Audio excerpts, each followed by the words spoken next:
One of the most important things to us is this notion of no lost days. We don't want you losing any time, any opportunities, any moments where it's effective to be marketing your art and photography. It's important to talk about what holidays we have on the calendar coming up. You have a ton of opportunity for new homes, downsizing, upsizing, new towns. And so that really spurs on a big art buying season in general. The year's almost halfway done. Where is my art business? How social media marketing is literally going all in on the creator economy. The constant reminder that we just have to keep saying is that when the biggest art selling times are happening, you gotta be in the game. You cannot miss these.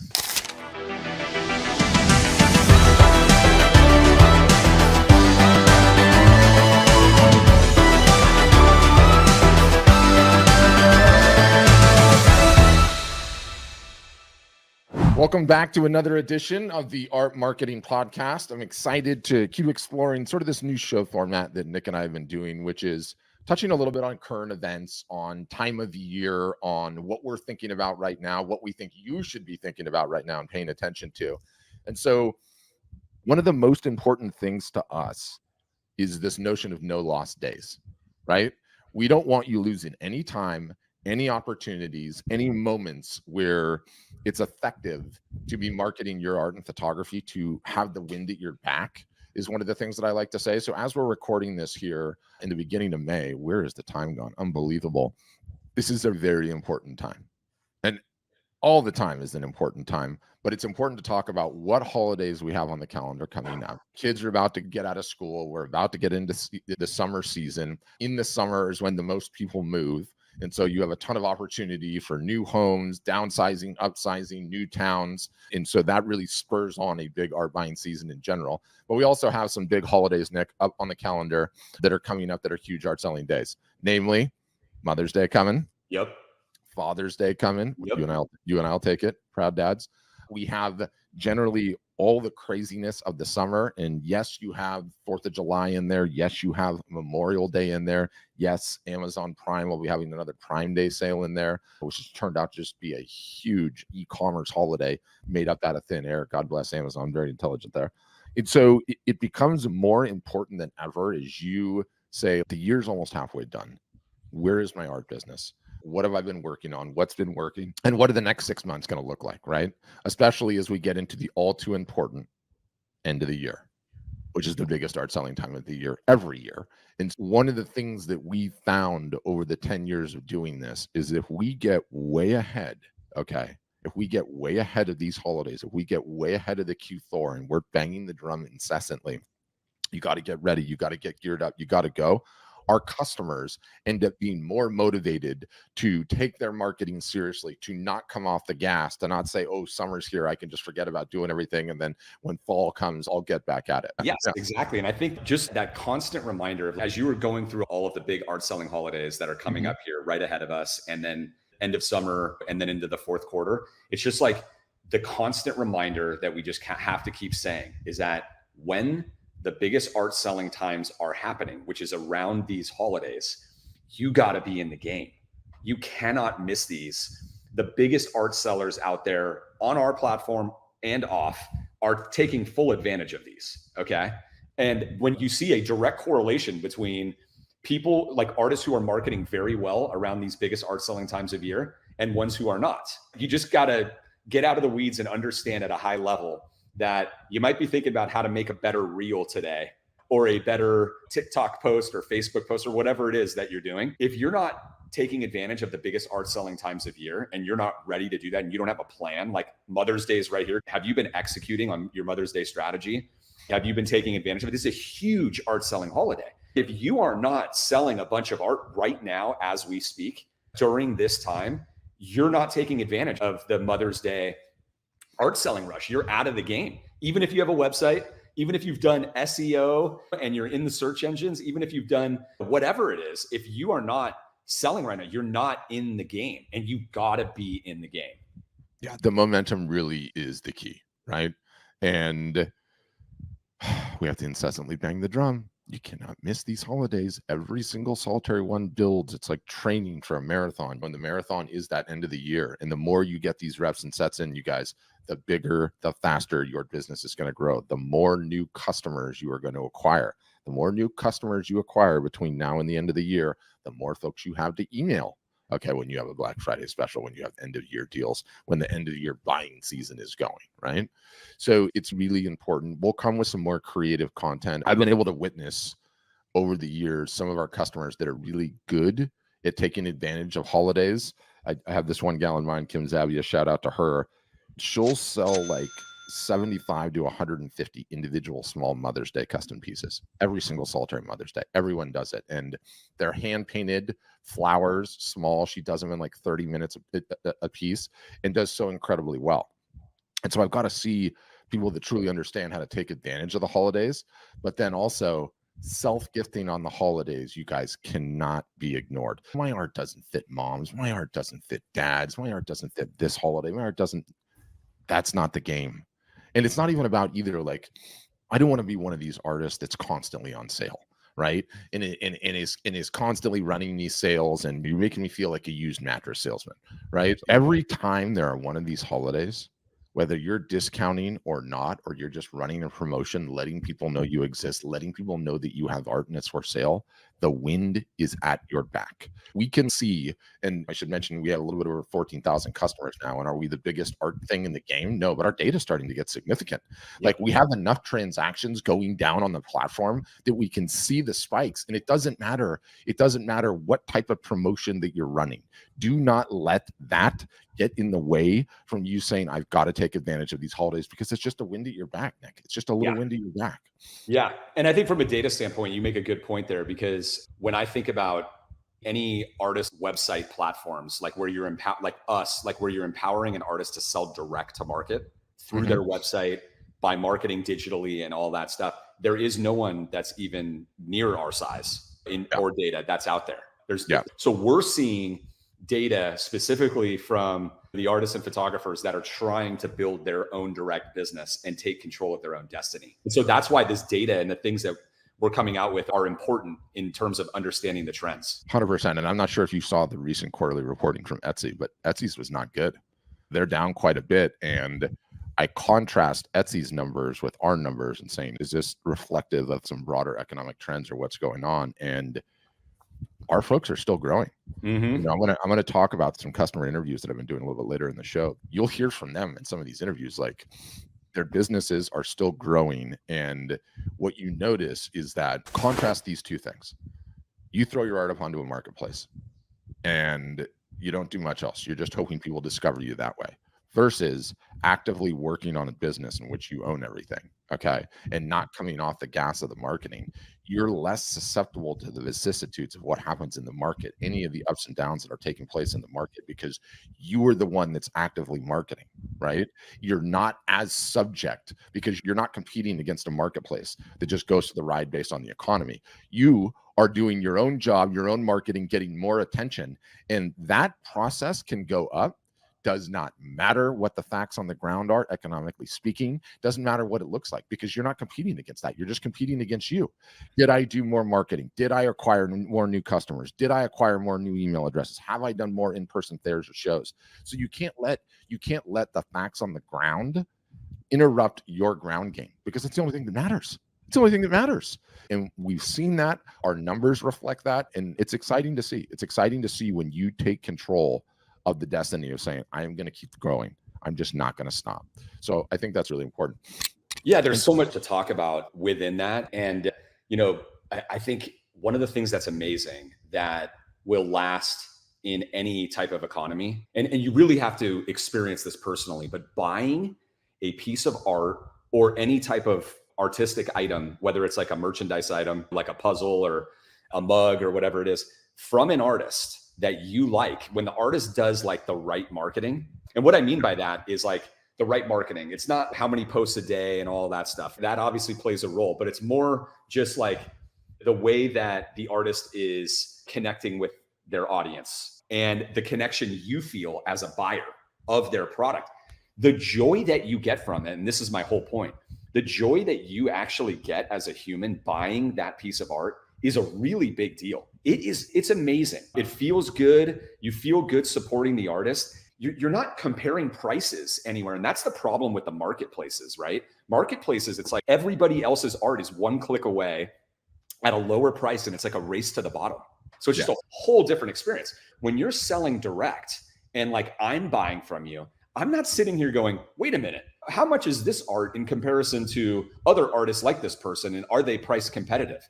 That has nothing to do with it. The only thing you're thinking about is how much you're willing to pay to have the joy of owning those pieces from that artist. And so I think that's a really important point when you're building a direct business. No matter what the economy is, people want to be happy. People enjoy buying things to make themselves happy. This is just the truth. The better you get, and it takes time, you have to learn what makes you tick from a marketing standpoint and get into your own rhythm and what resonates with your audience and what subject matter it might be and different things like that. That's where you've got to be like constantly trying to iterate and refine that over a period of time. And then that's when your results will get better and better. But this is, I think, what's going to be driving the creator economy going forward. This is the crux of what it is. And the better that you can do it as an artist, the better you're going to be doing in the future.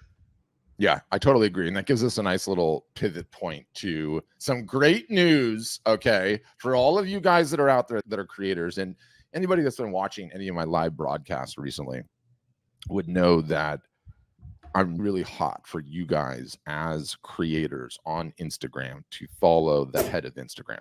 It's a weird thing that's nuanced to their platform. Some of the other social networks have CEOs, but the CEOs are never constantly creating content that is, hey, here are the changes that are happening on the platform, i.e., I'm reading the tea leaves for you. If you listen to what I'm saying, you're going to be doing significantly better. And so Instagram, for some reason, I don't know why they decided to do it, has a head in this guy, Adam Mosseri. And I really encourage all artists and photographers to follow him because it's something that you can do tactically, which is going directly to the source.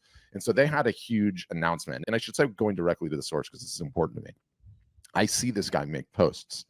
And then I see 35 news articles, Nick, popped up on all the tech blogs and tech meme and here or there and posts shared writing about this. And I'm like, why do I want to read their regurgitated version of it when I can just go to the source and read the tea leaves myself? So I want to play this briefly. We can talk about it, talk about some of the bigger things it portends, and then just riff on this notion of how social media marketing is literally going all in on the creator economy. And this has been happening for quite some time, but it's profound. So let me just play this. Significant changes to how ranking works that you really should know about if you're a creator or an aggregator on Instagram. Now, we want to be the best platform for creators online, which means we need to do more to drive reach to creators who create original content, i.e. all of you guys. So one thing that we've started to do, and we're going to be doing more over time, is something that we call direct replace. So if we're going to recommend content, that is show a photo or video to someone who doesn't follow the account that created it. Can we just talk about this for a second? This is like the biggest thing that's happened in social media in the last 2 years. Maybe you're aware of it or loosely aware of it. But in the olden days, a year and a half ago, you created content and the only people that saw it were your followers. If you wanted more of your followers to see it, and it's some small percentage of your followers, if you wanted more of your followers to see it, it was pay to play. It was ads and that's it. Otherwise, they weren't showing it. Now, in this new era that we've entered in, ushered in primarily by competition, TikTok's done a great job in introducing competition in the market of Meta. They're doing more and more of showing your content to people that do not follow you. And I cannot tell you, is like a lifelong social media marketer, how profound this is, okay? Because it means you could start an Instagram account today. You could have 2 followers, you, your significant other, or maybe you and your mother, okay? She supports you. I love you, Mom. And it will show your content, Instagram, to people that it thinks will like that content, i.e. it knows people that are interested in what you do in your niche because the algorithm and the AI that's scanning your images, scanning your work, scanning your process videos, what you're doing, it knows people that like just that. So discovery for individual creators is literally at a level that we've never seen before. Let me keep playing the video. We're going to start now looking to see if we can find the original piece of content, if there is one.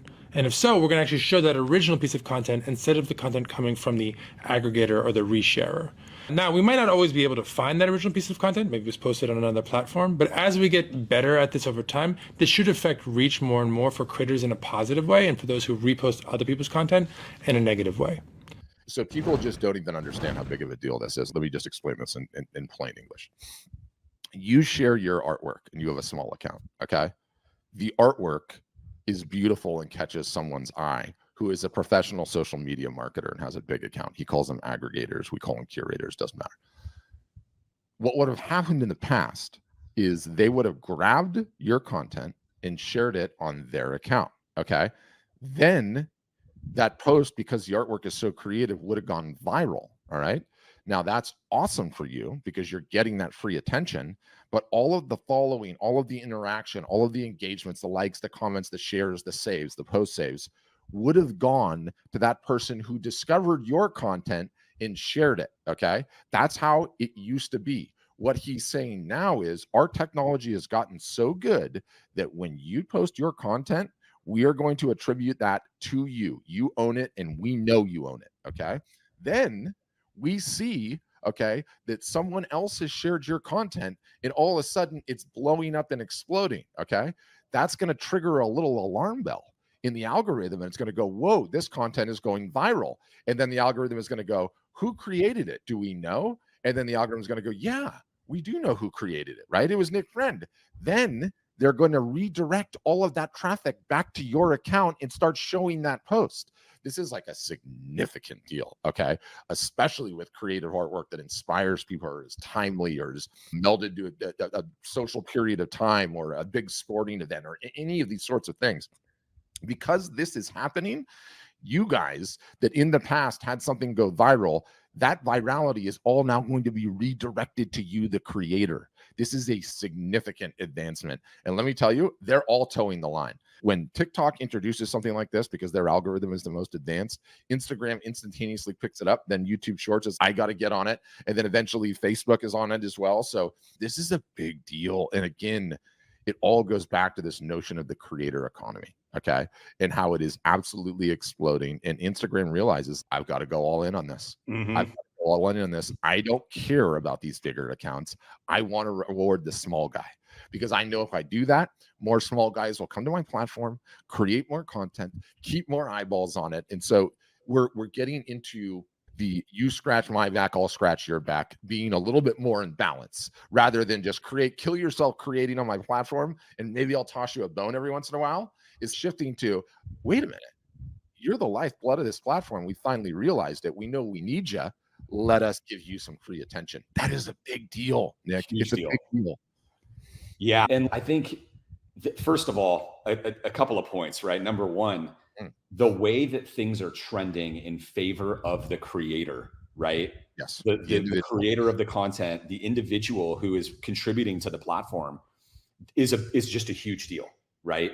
That's just that is so positive to think about you, everybody who's listening individually, who's probably doing your art business out of your house. You have no employees or anything like that. You don't have the funds to go spend thousands of dollars on ads every single month and do all of that. And the fact that this is happening is democratizing the ability to build whatever your business is, in this case, an art business. Yep. Secondly, I think the big point is, or another big point is just stepping back and just realizing the day and age that we're in with social media. Because not everybody, people hear about social media. We talk to so many artists all the time and they're like, oh yeah, social media. I'm supposed to be doing social media. I guess there's people on there or whatever.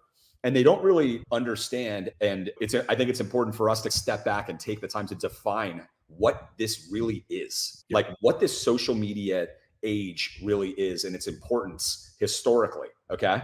And so to start with that, the way that we've talked about it is, and I think a lot of marketers out there talk about it, is it's the Fox News, CNN, ABC, NBC, take your pick. It's, if you think about it in the context of TV and all the eyeballs historically that were on TV, and then ads would come on TV and you had to buy those ads and they're extremely expensive and all that stuff.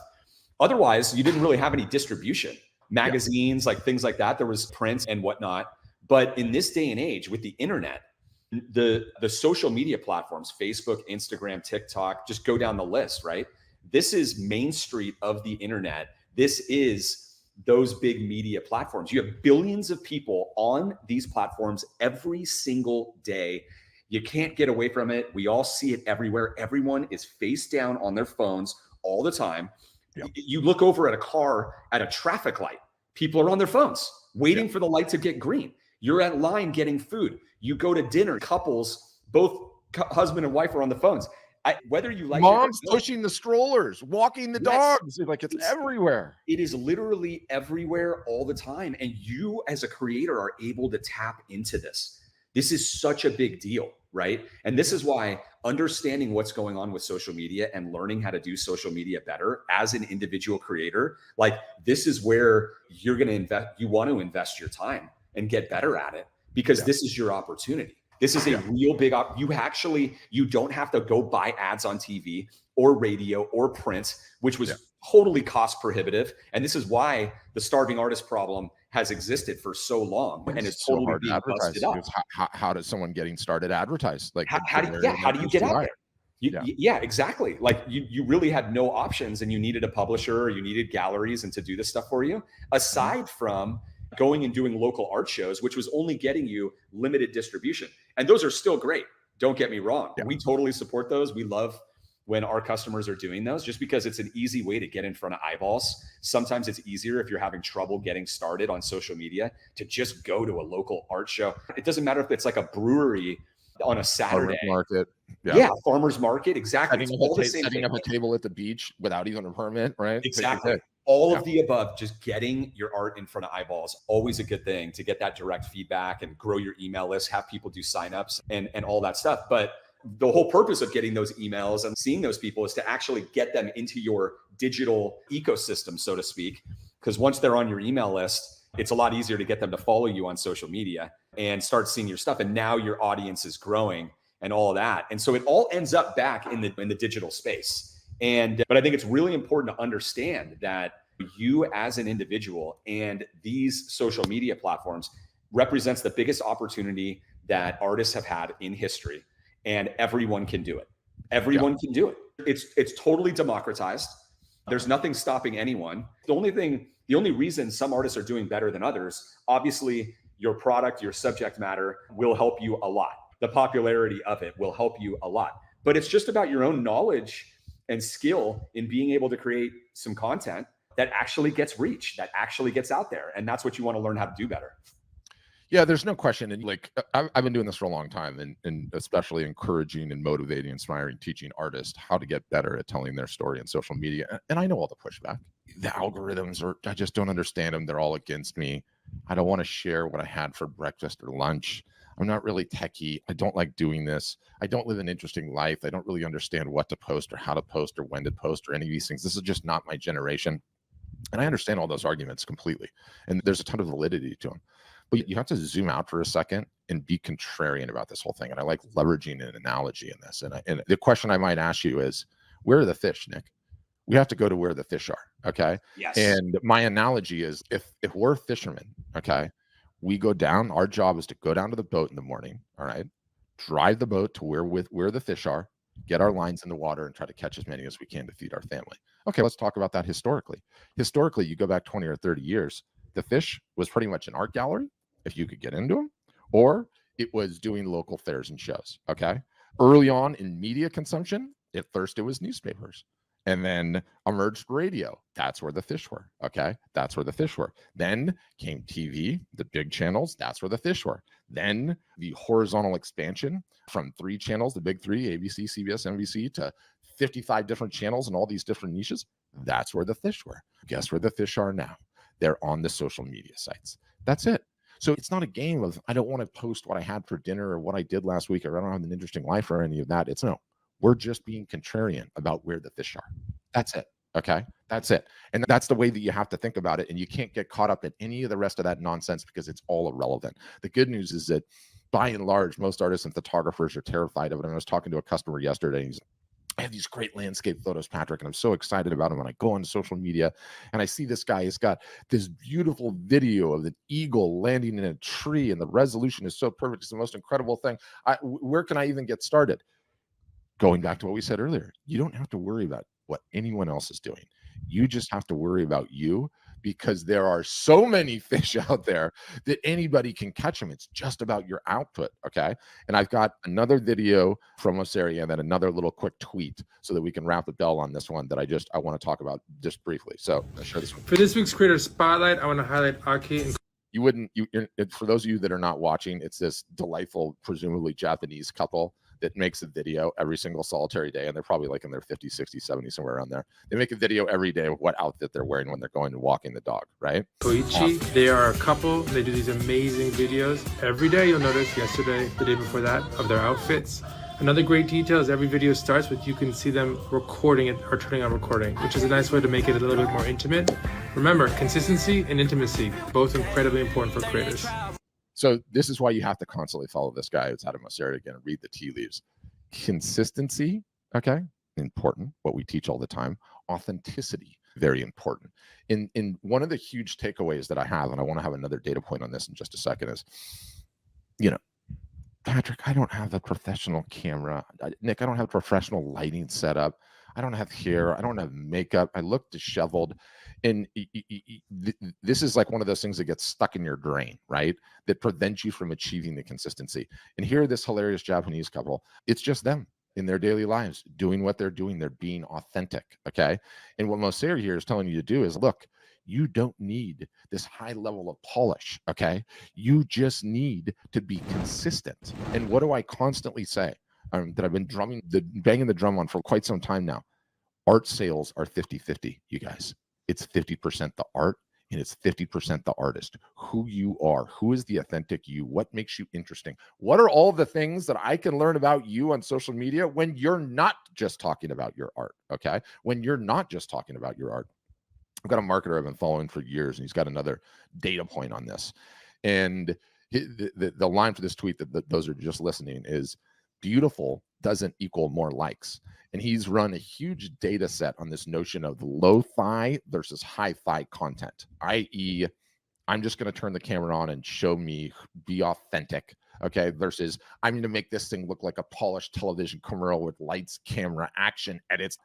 And what he's found by analyzing a significant amount of posts is that the likes per post, okay, on the lo-fi content, on you being authentic, is significantly higher than the likes on the polished stuff.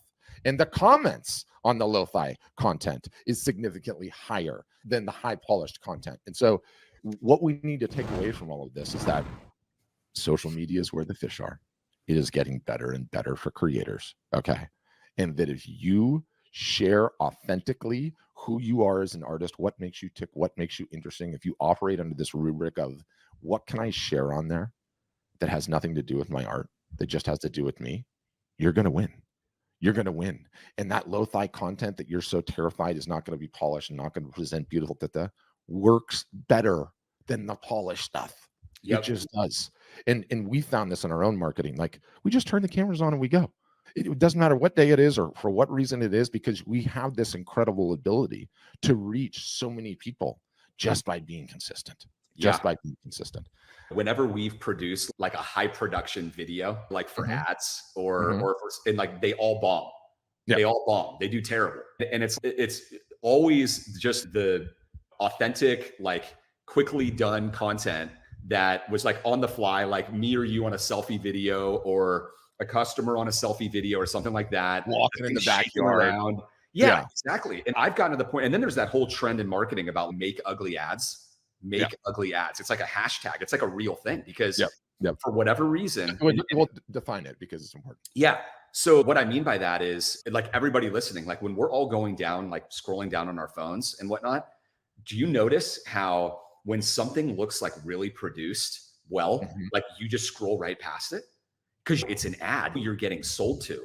High design, beautiful, flawless photography and lighting, the polished, arranged photos versus versus created with this in 2 seconds. Yeah, right? Versus the exact opposite. And this is where like a lot of AI type of content that's trying to make like really nicely produced videos, it's probably not going to work either, because the world, all of us will all see through it, and we always will go towards wherever the authenticity is. So that's where everything will go. And I think for the creator, this is amazing because, again, Pat, you go back 20 years in marketing land and everything was about production value, design, production value, and all of that. And that's really hard and expensive to do. And the fact that it's actually the exact opposite now, and it can be as ugly as you want, and that will probably perform better because people will see it's authentic. They're like seeing like a real moment in the world. And that's way more entertaining and a way better experience than some produced ad that was like some phony thing that somebody's trying to sell you. Yeah. And I think recently that came up in marketing land, a great example of this, just to put it into a different world, is that Kanye West, now Ye, bought a Super Bowl ad. Okay. And I have no one has any idea no one has any idea what's going on in this guy's mind. But his line was, I spent all of the money I had to spend on the ad, and I didn't have on the ad at the time buying the Super Bowl slot, and I didn't have the money for a full production crew. And so it's him in a car, terribly lit, and he's just filming a selfie video. Yeah. That's what it was. He did a selfie video as a Super Bowl ad. And as a result of that, everyone talked about it, couldn't believe it, crappy quality, and he did significantly better, Yeah, than he likely would have done otherwise. One other quick point before we wrap up on this is just like going back to the authenticity and trying to connect with people in your social media. It's really important to have the mindset that, or ask yourself this question. Are you doing a post of your art? You mentioned that eagle art. Are you posting your art with the intention of just selling that image? And that's what your mindset is? Or are you making social media posts of your art and with you and all of that with the intention of creating fans of you and your process and the way that you do things? Because that's a totally different mindset. And it will make you think about what type of content you want to be producing totally, like completely differently. Because if you want me to become a fan of you, unpack that. How does that actually happen? Is it just by posting photos all day? Not really. That's not how I become a fan of something. Like I might like the pretty pictures, but I'm not necessarily becoming a fan.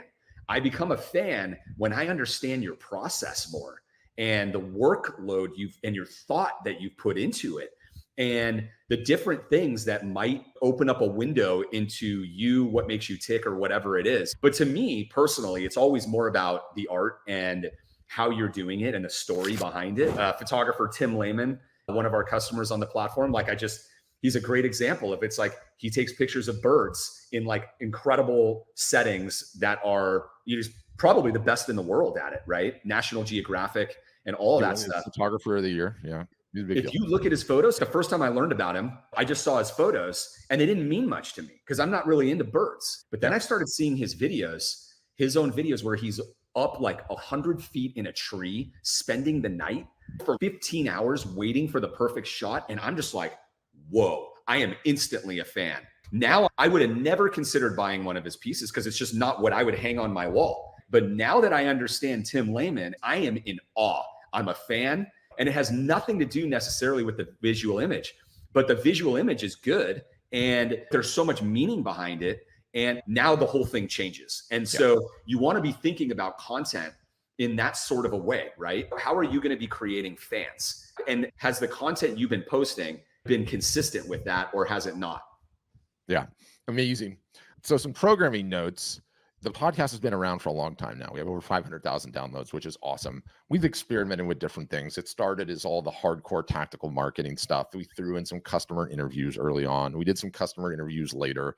You and I talked about everything that happened with the pandemic and went through special episodes on that. More recently, we've been doing sort of these current events, free flowing. And then probably, 6 months ago, I teased that we wanted to go to the Joe Rogan style of the podcast. And what do I mean by that? If you love Joe Rogan or hate him, he's the biggest podcast in the world. So we all study him. And he has his interviews that he does. Those are some of the episodes he does. He has his MMA stuff, his fighting stuff. And then he has his comedian stuff where they all sit around in a room. But all three of those episodes are on the one podcast feed. And what I love about this model is you are going to find and want to listen with what resonates with you. It might be all of those things. It might just be occasional ones. It might be guests. And I love personally that mode of consumption because you got to just listen to what is important to you, right? But you want to have a ton of variety and you want to always have an episode to be able to go to. And so we teased that 6 months ago. And then per Crazy Art Storefront's status, working on a million things, we never really put it into place. That is now changing. The episode that you're listening to today are these ones that Nick and I like to do, free flowing, talking about facts on the ground, what we're learning, what we're seeing, giving you guys a window into what the data and what we're learning from our customers tells us. And these are awesome current events. So we're going to keep doing these. But we're also now bringing back in a more intentional way than we've ever done a massive amount of customer interviews. And I think one of the things that I realized is as we've grown and matured as a company, we have this amazing customer base now. And we have these amazing stories that are in there. And I've recently embarked on really starting to put a bunch of these interviews in the can. I think I'm up to 8 of them. And some of you might have seen one or here or there because I broadcast them live, but you don't have to catch them live because we're going to start releasing all of them on the podcast feed. And Nick, we have artists, photographers, creatives from just about every season of life. 20s, 30s, 40s, 50s, 60s, 70s, 80s, every niche imaginable, combinations of niches, every different media type imaginable. Okay. And we are going to start bringing these stories to you. And what's beautiful about them is every different level of success, from just getting started to high revenue numbers to in between. We've done a bunch of high revenue numbers in between, but we've had gaps in what does a year 1 art business look like? What does a year 3 art business look like? What does that trajectory look like? What did they find that was working for them? And it is through these stories that I've just been learning a ton. I can show you one of them briefly. This was all right, guys. Patrick from Arts with customer Brian Cole. This guy, he is so insanely talented with the detail he has on this. So we're going to be showing the work. We're going to be giving you the Instagram handles and the websites of these folks so you can go and check them out and see how they're doing it. And I'm finding that I'm just learning a tremendous amount about that. So one, I'm letting you know about this, that you're going to start seeing these things on the feed. And in just like the Joe Rogan podcast, like if you just like the ones that Nick and I do, just listen to those ones. If you just like the hardcore tactical marketing ones, listen to those ones. But we're going to start introducing more and new and different shows because so many of you guys have been so positive with the feedback on the podcast over the years. And the one refrain I get all the time, got to eat our own dog food here, Nick. Consistency. Got to be more consistent. So we're gonna get back to likely a weekly cadence of publishing, and then quite a bit more than a weekly cadence of publishing. So those are big changes that are coming up. And I want to touch on one quick subject matter material that I've learned through this whole process that you can and riff on, and then I want to finish up on commissions. But the thing that I've learned that is really, quite frankly, seriously inspiring is as I've gone in depth and started doing some of these customer interviews, and some of these guys have been with us for 5 or 6 or 7 years. I've never even met them, which is staggering, right? For as much as we do internally. But this notion of the sheer width, breadth, and variance in revenue sources that are available to creatives. Okay. And what do I mean by that? I feel like we've been pigeonholed, and maybe from our own lack of communicating, as the outfit that specializes in wall art, an artist that just sell wall art, right? Well, come to find out, over the years, we've transitioned into merch being a big portion of the business and helping empowering our customers with that. And there's a bunch of stories there, but the sheer width and breadth of revenue sources that are available to creatives is a story that is not getting told enough. There are opportunities in all of them. And what I have long said is our job as a business at Art Storefronts is just to help you find the revenue sources and maximize them. And we don't care what it is. I have been interviewing artists, photographers, fabric artists, okay, mixed media artists of every stripe imaginable. Originals are being sold, limited editions are being sold, commissions are being sold, prints are being sold, merch is being sold, tours are being given, classes are being taught, handbags are being sent in and custom repainted and sent out. Like the sheer amount of revenue sources that are out there exist. I've learned that we have multiple customers that are leveraging their art into speaking engagements, and then leveraging the speaking engagements to have a booth set up. We have a ton of roadshow warriors or road warriors that are doing the fair and show circuit in a number of different capacities that are like boggling my mind. And so I think it's incumbent for us, Nick, to start telling some of the stories of these additional revenue sources that are out there for creatives. Okay. Some of the additional things that you can try as a creative. Okay. Some of the additional paths, and not all paths are the same. Any and all of these things might work for you. And I want to kick this to you, but I want to tell one quick story about this customer, someone that we have. She's coming on the workshops and she's, I'm really getting some good Instagram follower growth. And I'm like, what do you mean? You just started, you had 50 Instagram followers. She's, I'm up to 16,000. I'm like, what is going on here? Do you know what it was? She's so good at painting clouds that everyone wants to learn from her on how she is painting clouds. And she now has a business selling courses on how to paint clouds that is 50xing what she was getting from her art sales. And guess what? That's great. That's awesome. Okay. That is your audience telling you, here is my money, take it. It might not have been what you thought it was going to be, Nick, but take my money. Yeah. And we support all of that. So many misconceptions can get out there after many years of doing this, but like we are totally agnostic to the path that actually happens for any artist.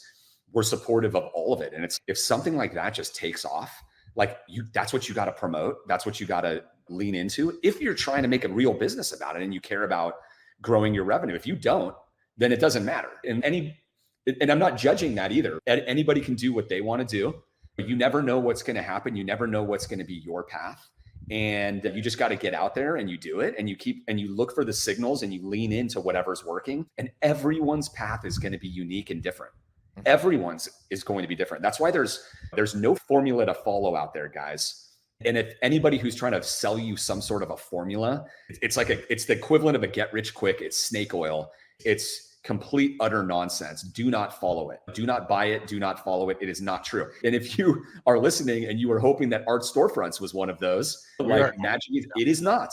It is not. Let us be the first to tell you. The best that we can do is give you all of the information and data and everything that we can. And that's what we give to our customers. And it turns into the form of playbooks and suggestions and a calendar to follow from a marketing standpoint. But you got to make your own path. Yeah. You got to make your own path. It's what are you going to sell?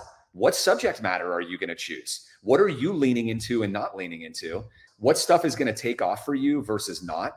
Like and based on all of that, every individual is going to determine their own path based on that.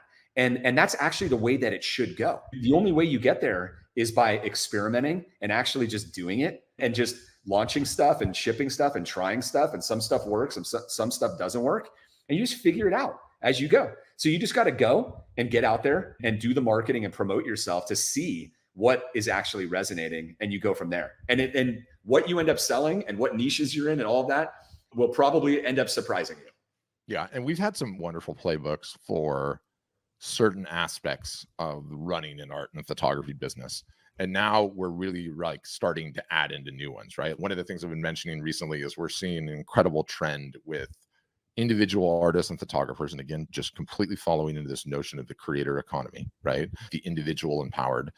Back in the day, you used to have to worry about how you were going to get into a gallery. Now we've got a trend with customers running their own gallery. And this is everything from the polished kind that we're all used to on Main Street to side warehouses, okay, that are not on Main Street, where they're using it as their studio / gallery. And so we've got to come with the playbooks on how you advertise that, how you get butts and seats to that gallery, what that looks like, right? So too with this notion of selling courses. So too with the commissions that I'm going to get into in a second. And our job is to say, oh, that is a completely interesting way to bring revenue, to take your creative talent and turn it into an actual business. Let us show you some ways to pour gasoline on that fire. And that's where the marketing comes in. And that's what's so exciting about it. And going back to social media, it works no matter what you're doing. It works no matter what those revenue sources are. And better still, it helps you discover, okay, who is pulling their credit card out of their wallet and saying, take my money, Nick. This thing, not what you were doing, what you thought you were going to do, but this thing is very interesting to me. So that gives me the perfect dovetail, and we'll close on this commissions notion. But hot off the presses already, okay, in these last 8 to 10 customer interviews I've had, I am continually seeing success with our customers learning what these new directions are by opening themselves up for commissions. Okay. Yeah. Our official position, and then I want you to talk about your commissions playbook. Our official position as a business has long been every customer, whether they ever want to do them or not, should have the commissions button on top of their website. They should have the commissions button in their story highlights. Open yourself up for commissions. And the reason is not that you want to paint people's dogs for the next 20 years. Okay. But if you do, that's also a great niche for some people. But the notion is like, all that is like your fly on the wall to try and understand what people are really seriously interested in. what people really want. It's this notion of, yes, I as a creative am going to create the things that inspire me, that I really enjoy creating, but sometimes I need a little guidance on where I should go. How many folks are like, I've got this style, I've got that style, what style should I be? Our position is the commissions, is the crowd, is the audience, are the buyers saying, I think you should go here. And let me tell you, that is the best way to decide. Not asking others what they think is great, but letting them tell you this is the direction you need to go in. Yeah. And I think it's important to clarify too, when we say like position, like we don't have a position, like a firm position. Like if you don't want to do commissions and you don't like the idea of custom artwork, don't do it. You know, like because a lot of times we say stuff and people are like, that is being advocated like completely. Yeah.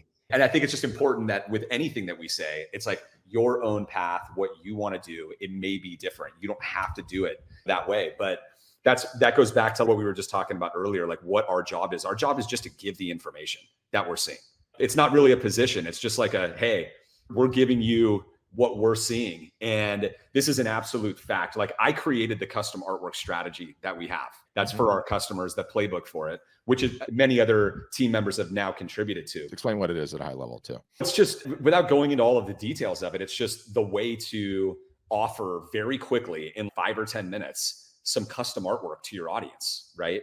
By social media. And then if that works, you can send an email out as well. But you're getting all the BS out of the way and you're just asking your audience, what do you want? And there's a playbook for how to do it, because you can offer a size and a price, and you're trying to just like, you have scarcity, like you're going to open up one spot, like just one, so that you see if somebody will take it. And then they can send you a picture of whatever it is, whether it's like a wedding photo or it's a pet or something like that. And then you can paint it. And there's ways to do this as a photographer as well, right? Like you just think about like just custom stuff that you could do for clients that might be local or whatever it is. There's a play on all of this. And the reason that this is so successful is because all of you out there are starting with raw talent. You have a talent with whatever your creative product is, whether it's a painting or photography or a sculpture or whatever it is. You have a talent, and people will probably pay you for that talent.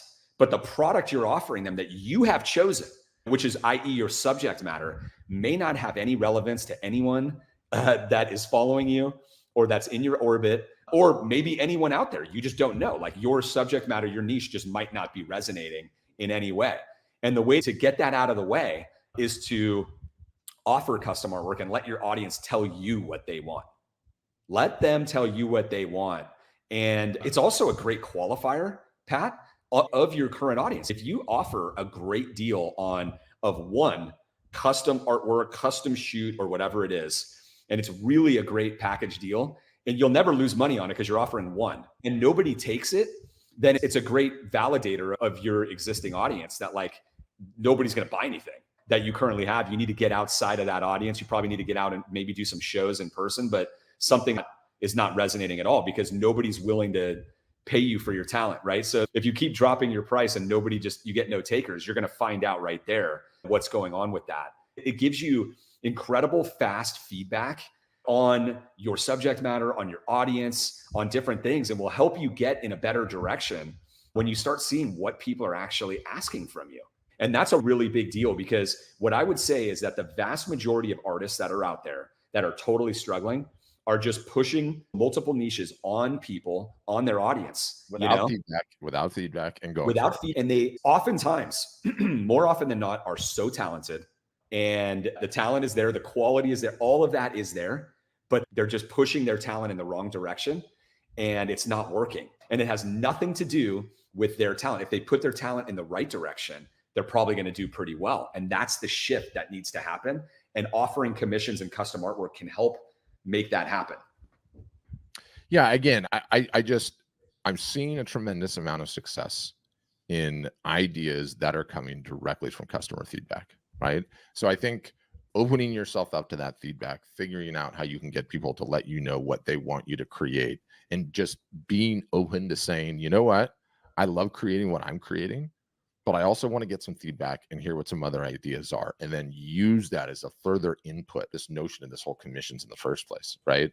Not that you want to be doing them all the time or anything else, but I continue to see artists going in new directions as a result of opening themselves up for this feedback, and the new directions end up becoming their best-selling thing. Mm-hmm. Can't end on a stronger point than that. Awesome episode. Really appreciate it. Get ready, podcast feed, the new episodes and the new branding. Are we committed to the new branding? I think we are committed to the new branding. I think we are. Yeah, I think we are too. It's all coming soon. Can't wait to tell you about it. Thanks, Nick. Thanks, guys. Everybody. Thanks for listening. Have a great rest of your day.